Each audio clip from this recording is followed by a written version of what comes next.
There is one word that explains the bloodshed, the genocide, the massacres, the bombing of hospitals and schools in Gaza today: Zionism.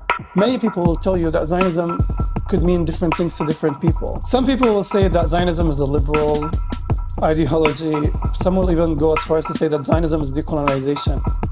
All of that is bullshit. As a Palestinian, I am the direct subject of Zionism. I'm an expert on it, in fact, because it is practiced on my body. Zionism is a political ideology that was born in 19th century Europe that argued that the creation of a Jewish state would be the only solution for European anti-Semitism. I can spend my time here quoting to you the pioneers of Zionism and how they explicitly stated that Zionism is a colonialist ideology, that is a racist, exclusionary ideology.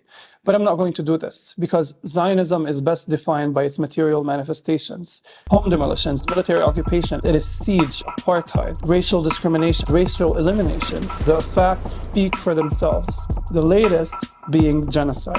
Any project that can only achieve its goals through the elimination of one people, through dominating them and subjugating them, is a genocidal project. It has not stopped since 1948 and it continues today. In fact, the past few months have been the most dramatic manifestation of Zionism, where over 1.5 million Palestinians have been displaced from their homes in Gaza.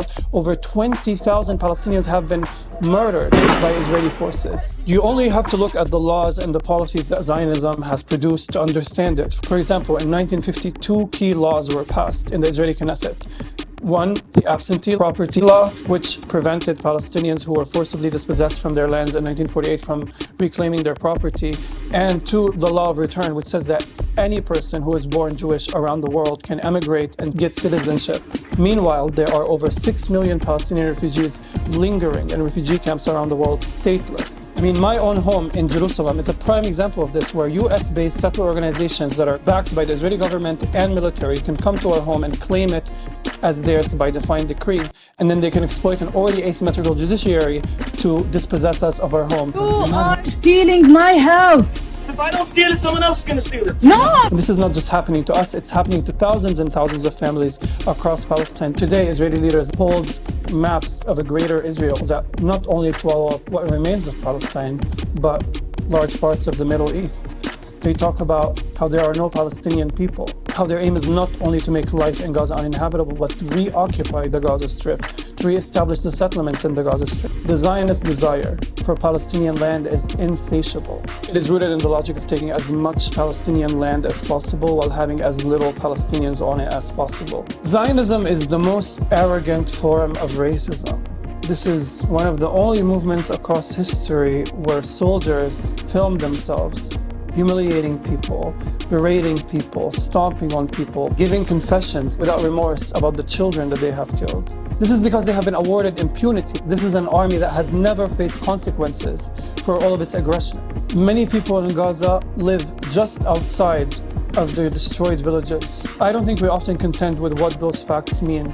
Here is a world encircled by an abundance that it is owed, and they are robbed of food, they're robbed of water, they're robbed of their right to movement. Meanwhile, settlers enjoy all of these things on their lands. And until we reject Zionism, it will continue eating up and swallowing our lands. Israeli state reps work tirelessly to make Zionism synonymous with Judaism. We must reject this completely. They are choosing to put the Star of David on their military uniforms.